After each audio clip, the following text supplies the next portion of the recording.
खुदावंद यीशु मसीह के अजीम जलाली और मुहीब नाम में आपकी सलामती हो। ज़बूर नंबर 3 की तलावत समात फरमाए। मदद के लिए सुबह की दुआ।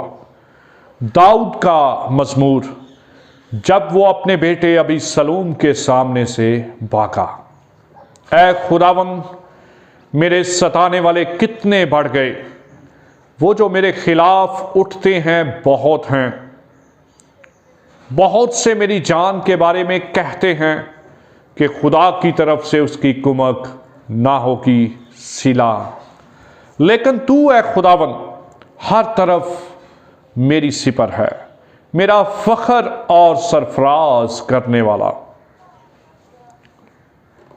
मैं बुलंद आवाज से खुदावन के हजूर फरियाद करता हूं और वो अपने कोए मुकद्दस पर से मुझे जवाब देता है सिला।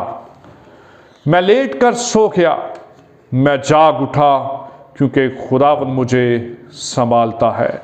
मैं उन 10,000 आदमियों से नहीं डरने का जो गिरदा गिर्द मेरे खिलाफ सफ बसता है।